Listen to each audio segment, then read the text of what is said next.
Coba bayangin, sebuah ekskavator 20 ton yang super canggih tiba-tiba aja kehilangan tenaga pas lagi di tengah proyek penting. Mesinnya kayak batuk-batuk, tersedak, terus mati total. Ini bukan cerita film loh, tapi studi kasus nyata yang bikin kita melek soal tantangan di balik mesin-mesin modern. Yuk kita bedah bareng-bareng apa sih yang sebenarnya terjadi. Nah, ini dia laporan yang masuk ke tim mekanik. Engine derate itu artinya tenaga mesin sengaja dipotong sama komputer. Nggak lama kemudian, mesinnya benar-benar nyerah. Bayangin deh kerugiannya. Proyek jadi mandek, target bisa meleset, belum lagi biaya perbaikan yang bikin pusing kepala. Investigasi pun langsung dimulai. Awalnya, semua orang curiga jangan-jangan ada komponen besar yang rusak. Tapi ternyata pelakunya itu jauh lebih kecil, lebih sepele, dan yang paling ironis, semua ini terjadi karena ketidaktahuan kita sendiri. Oke, mari kita telusuri kronologinya. Gimana ceritanya sebuah mesin seharga miliaran rupiah bisa lumpuh total cuma gara-gara satu komponen kecil yang kita abaikan? Nah, ini dia urutan peristiwanya. Jadi, mesin ini punya kebiasaan buruk, dibiarin nyala tapi nggak kerja, atau idling, selama berjam-jam setiap hari. Suatu saat, lampu peringatan DPF, itu singkatan dari Diesel Particulate Filter, nyala kedap-kedip. Si operator mungkin panik, bukannya ikutin petunjuk, malah ngelakuin hal fatal. Dia tekan tombol untuk menunda proses pembersihan otomatis.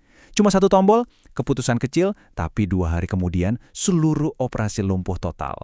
Jadi, apa sih sebenarnya si biang kerok yang namanya DPF ini? Supaya kita bisa pecahin kasus ini, kita harus kenalan dulu sama komponen yang jadi jantungnya teknologi emisi modern. Gampangnya gini, anggap aja DPF ini tuh kayak masker canggih buat knalpot.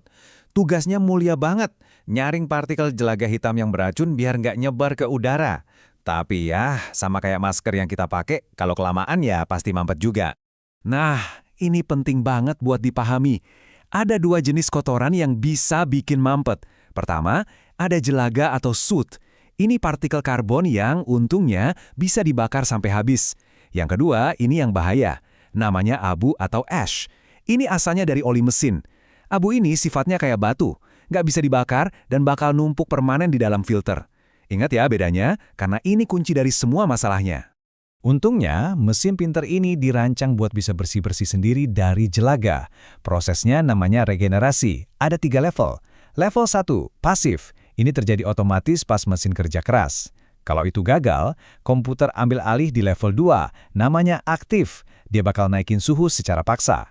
Puncaknya, level 3, manual atau parkir, di mana mesin udah minta tolong secara eksplisit ke operator untuk berhenti dan mulai siklus pembersihan. Oke, setelah kita paham cara kerja DPF, sekarang kita bisa mulai otopsi digitalnya nih. Ternyata ada 2 kesalahan fatal yang jadi penyebab utama ekskavator kita mogok. Petunjuk pertama ngebawa kita ke kebiasaan si operator. Sebuah penyakit yang kelihatannya sepele, tapi ternyata ngerusak banget. Ngebiarin mesin nyala tanpa beban, alias idling. Kenapa sih idling itu bahaya?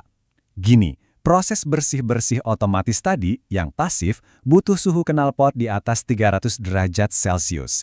Nah, pas mesin cuma idling, suhunya anjlok jauh di bawah angka itu. Akibatnya, jelaga numpuk terus-terusan tapi nggak ada panas yang cukup buat ngebakar itu semua. Akhirnya, filternya makin sesak napas. Dan ini dia petunjuk kedua, sebuah kesalahan yang terjadinya bukan di lapangan, tapi di ruang perawatan. Salah pilih cairan vital buat mesin, oli. Masih ingat kan bedanya jelaga sama abu?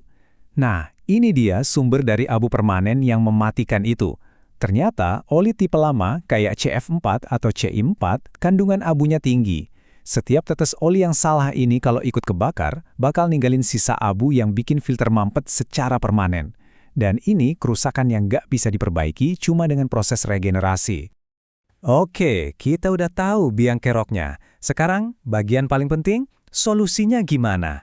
Gimana caranya biar mesin-mesin canggih ini bisa terus bernapas lega? Pertama, buat para operator. Aturannya simple tapi krusial banget. Kalau nunggu lebih dari 5 atau 10 menit, mending matiin mesin. Terus, pelajari arti tiap lampu di dashboard. Dan yang paling penting, jangan pernah, sekali lagi, jangan pernah tunda atau batalin permintaan regenerasi dari mesin. Biarin aja mesinnya bersih-bersih sendiri. Kedua, buat tim perawatan. Ini aturan yang nggak bisa ditawar-tawar lagi. Wajib hukumnya. Cuma pakai oli low S yang spesifikasinya CJ4 atau CK4. Titik. Dan satu lagi, masukin jadwal pembersihan abu DPF secara fisik ke dalam agenda servis rutin. Karena sedisiplin apapun operatornya, abu itu pasti bakal numpuk sedikit demi sedikit. Kasus ini sebenarnya lebih dari sekedar cerita soal filter yang mampet loh. Ini cerita tentang hubungan kita sama teknologi. Analogi ini benar-benar pas banget. Anggap aja DPF itu paru-parunya mesin kita. Fungsinya nyaring racun, persis kayak paru-paru manusia. Dan sama kayak paru-paru, kalau udah tersumbat, ya seluruh sistem bakal lumpuh. Jadi, poin utamanya tuh di sini. Teknologi baru ini, dengan segala kerumitannya, sebenarnya lagi maksa kita buat jadi lebih baik. Maksa kita buat ninggalin kebiasaan boros kayak idling berjam-jam dan pindah ke cara kerja yang lebih efisien, lebih hemat BBM, dan pastinya lebih ramah lingkungan. Pada akhirnya, pertanyaannya balik lagi ke kita semua. Teknologi bakal terus maju, makin pintar, makin bersih, dan ya makin kompleks. Pertanyaannya bukan teknologinya bagus atau jelek, tapi kitanya, sebagai pengguna dan perawatnya, udah siap belum buat ikut berubah dan beradaptasi?